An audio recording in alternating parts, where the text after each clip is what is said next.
Sir, let's do the live today. Yes, Dipesh, Sir, could we do live today live means on Mega Lecture YouTube channel?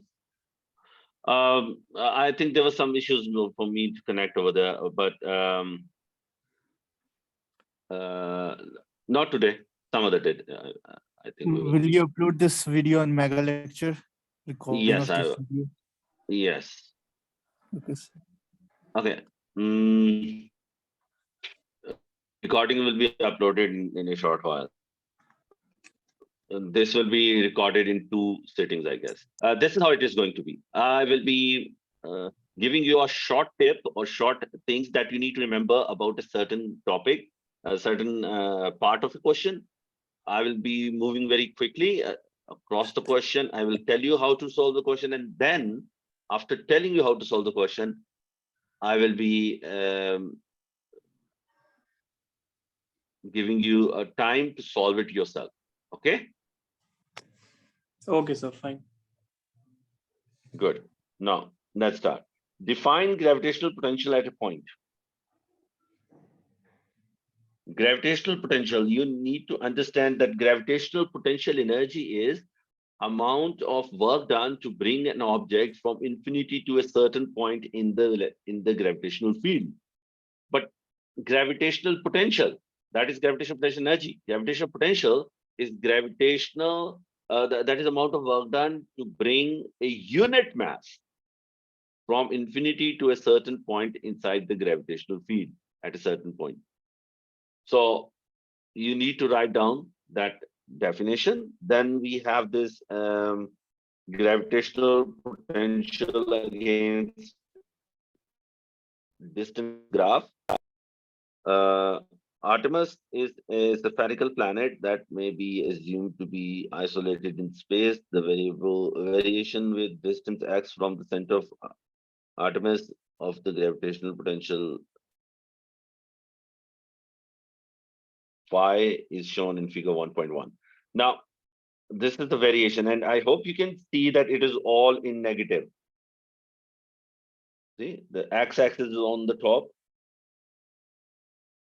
and gravitational potential is negative at any point. And that is negative because when we bring something from infinity to a certain point in the field, its gravitational potential energy decreases. Gravitational potential energy is 0 at infinity. Then something decreases beyond 0. If something decreases beyond 0, it becomes negative. That's why gravitational potential energy anywhere in a gravitational field is negative. And you can see that this graph is also showing that. Determine the value of phi on the surface of Artemis. Now, finding on the surface, these graphs, they always start from the radius. So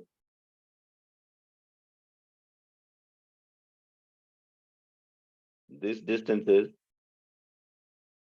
radius. It has to be 4,800 meter. 4,800 kilometer means 4,800,000 meters. Now, you just have to find out the value of gravitational potential at this point. Okay. Use the graph to do that. Now, calculate the gravitational, show that mass of Artemis is this. You need to recall the formula.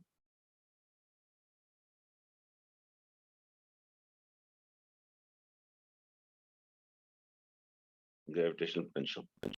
Formula for gravitational potential is minus Gm over R. So you can use any values. You can use the values that are on the surface, or you can use any other value from the graph. Get the value of R, get the value of phi, and then just put them over here. You can also look into the data booklet to find the value of G. I can save you some time. G equals to 6.67 into 10 to the power minus 11 Newton meter square for each kg square. So you can use this value of G. and show that the mass is so and so for 1 mark. Calculate the gravitational field strength on the surface of Artemis. So gravitational field strength is Gm over R square.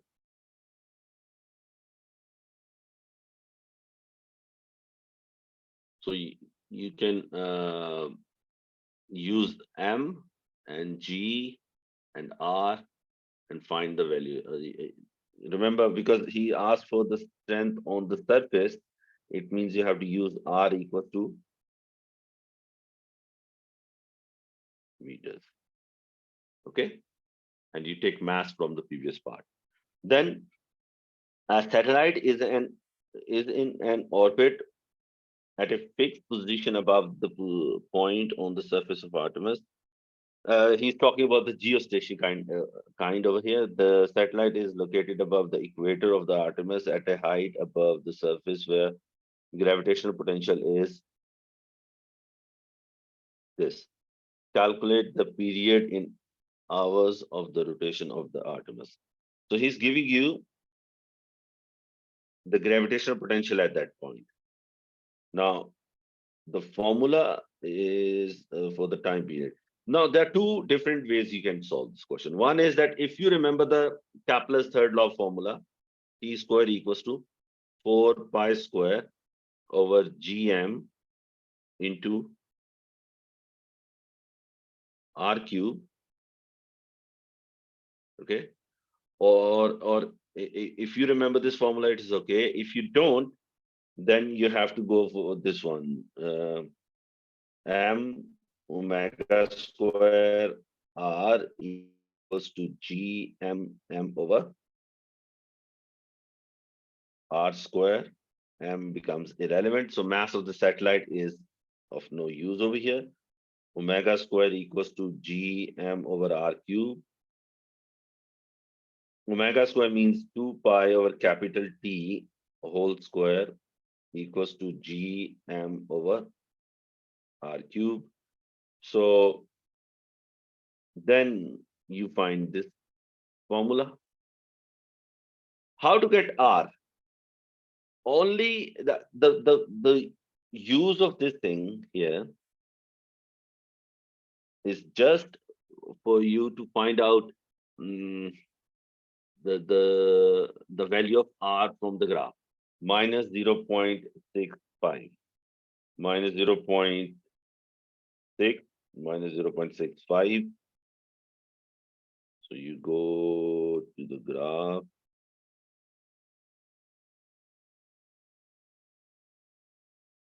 And then you come down.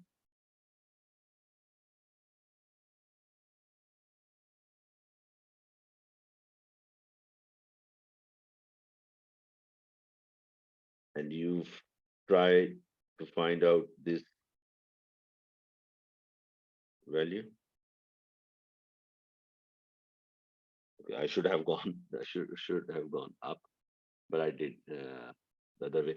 Now, using this value of R as the value of distance will be the value of R, you use that and you then find out the period, okay, using this formula. Then state one similarity and one difference between the gravitational potential due to a point mass and electric potential due to a point charge. Similarity.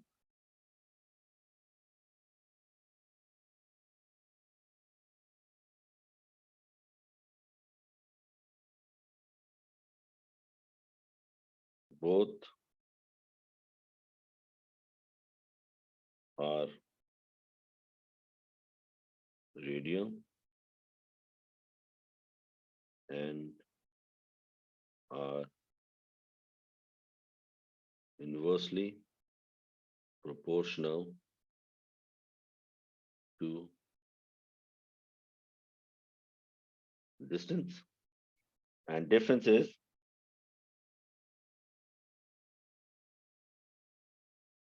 gravitational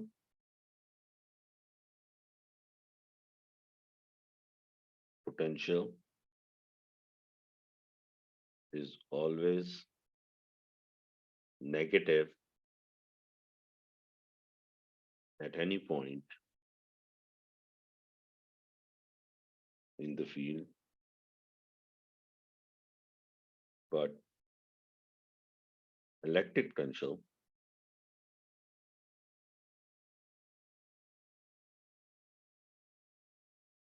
can be both positive or negative. Okay. Now, I have given you all the tips. Now your time starts. And you have to solve this question. Okay. Okay. Just Okay. Now moving to the next question. Straight, Sure. what is meant by an ideal gas? Yes. So similarity can be both are in zero at infinity, and difference is that gravitational pressure is always negative, whereas electric pressure can be positive and negative. Now moving on to the next question. It is about ideal gas. And in the first question, he says that what is meant by ideal gas? Remember, an ideal gas is that obeys PV equals to nRT in all conditions, whether the pressure is high or temperature is low, temperature is high, or whatever the conditions are. An ideal gas will obey this PV equals to nRT in all conditions. Ordinary gases in very high pressure, very low temperature, they can liquefy. But ideal gas, it will not change into any other state.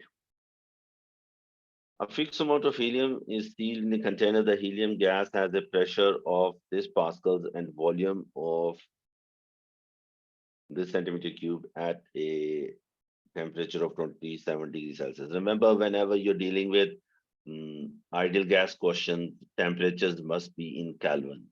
So this has to be 300 Kelvin, and volumes must be in meter cubes. And remember, 1 million centimeter cube are equal to 1 meter cube.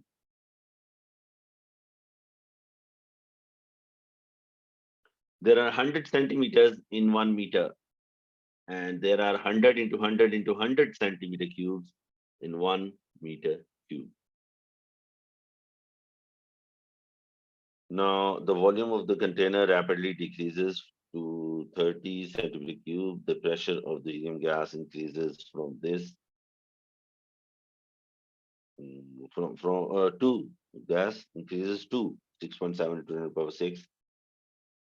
So this will be P1, this will be P2, this will be V1, this will be V2, this will be T1, and this will be T2.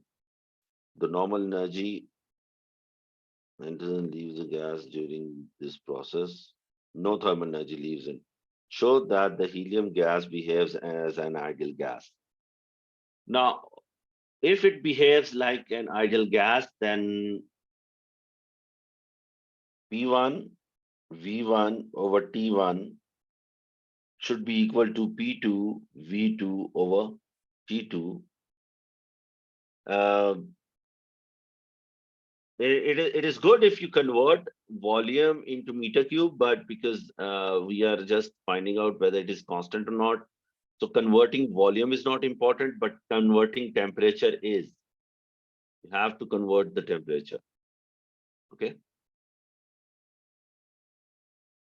So find out P1, V1 over T1, and then find out P1, P2, V2, and T2. And if they both are equal, then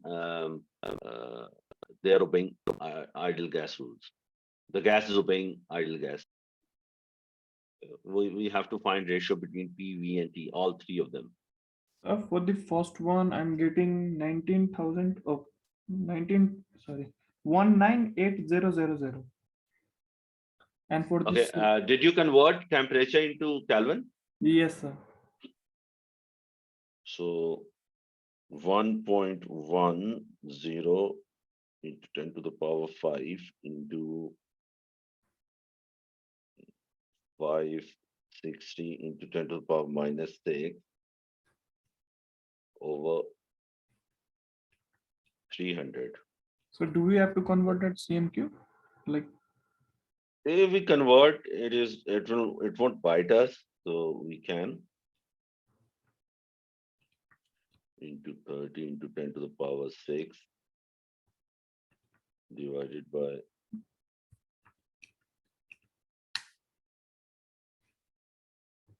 that will be 1015.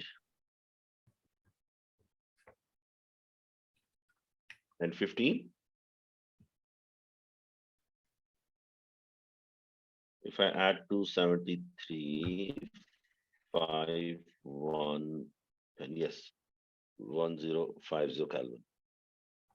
Okay, and I hope you can see that they both become irrelevant because they are equal.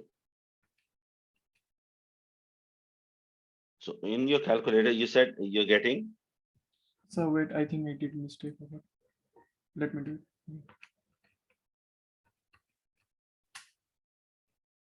I think it's the same answer, sir. the exact same answer. Yes, exactly. All both are 1.98 times 10 to power 11. 1.98 into 10 to the power 11. 11. And the other one is, Same. hmm, uh,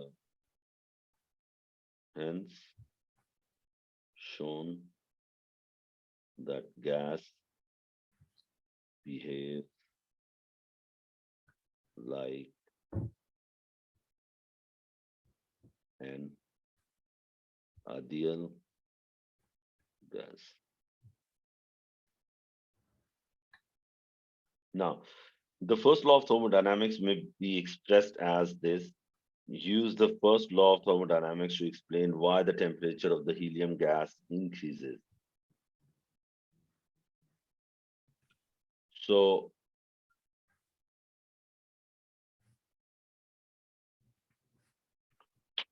the gas squeezes because you are changing temperature volume from 540 centimeter cube to 30 centimeter cube. So you're decreasing the volume. And when volume is decreasing, you're doing a huge amount of work done. Okay. So when work is done on the gas, the temperature of the kinetic energy of the molecules of the gas increases. That is why the temperature of the gas increases. There was a word which is important over here. The pressure. Yes, this is.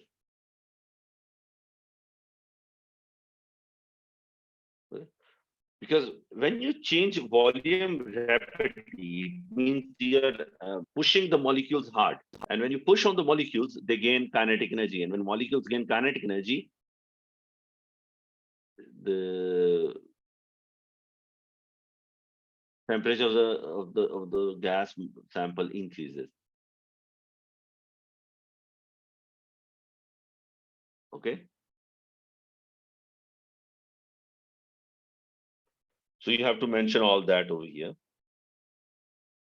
Then average translational kinetic energy of a molecule of an ideal gas is given by this, where K is a Boltzmann constant, T is a thermodynamic temperature. Calculate the change in total energy of the molecule of helium gas.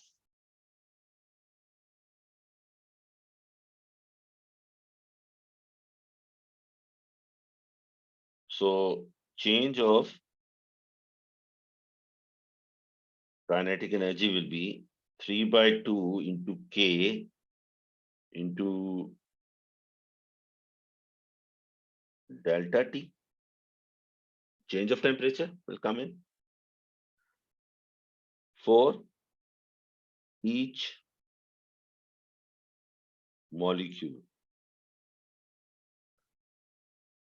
And change of kinetic energy 3 by 2 K delta P into N for whole gas. So 3 by 2 into K. The value of K is, I think, 1.35 into 10 to the power minus 23. Change of temperature is 742 minus 27. You might say that why I'm using Celsius temperatures. Listen, if I'm using difference, it doesn't matter whether temperature is in Kelvin or it is in Celsius.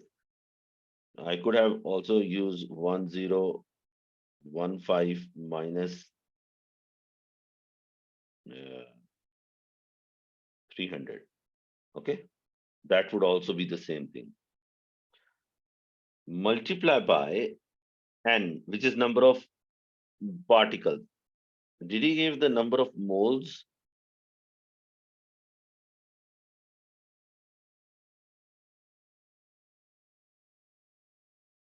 No, sir. Oh, nope. But you can use any single set to find number of moles. Yes, sir. The average transition rate is calculate the change in total kinetic energy of the molecules of the helium gas. So total kinetic energy means you need to find out the number of particles. So first you find N, which is will be PV over, or you can use, listen, you can use PV equals to NKT. So N equals to pressure into volume over K and T. So you can use any set. So I'm using the first one, 1.1 into 10 to the power 5 into volume was 514 to 10 to the power minus 6. In this case, it is important that you convert it into meter cube. Divided by K, I'm not using any value of K, into T is 300. This will be number of particles, so I can replace, I don't put the value of K over here. Let it be K because it will be 1.10 into 10 to the power 5 into 540 into 10 to the power minus 6 divided by K and 300. So I can see that this K can be cancelled by this. Now, just solve this one and you can find the total change in kinetic energy. Can anybody do it?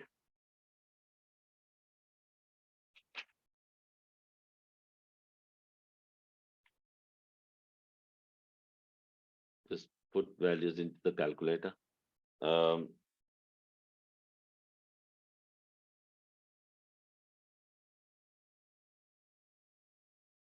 You can use 715 here for the simplicity.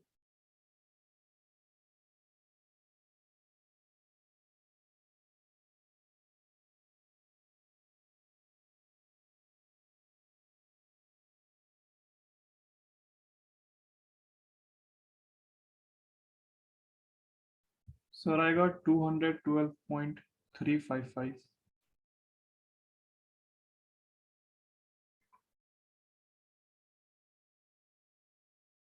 212 0.355.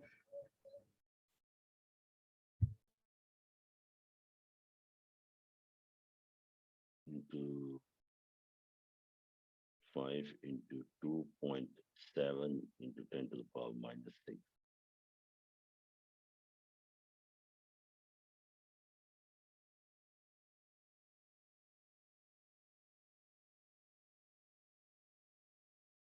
So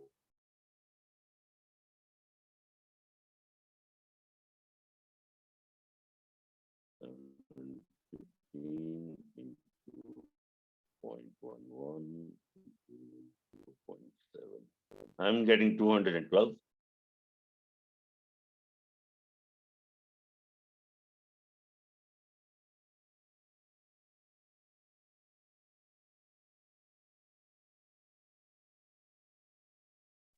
Sir, there was a formula called number of moles is equals to volume over 24. When do we have to use that? Volume over? Volume over 24.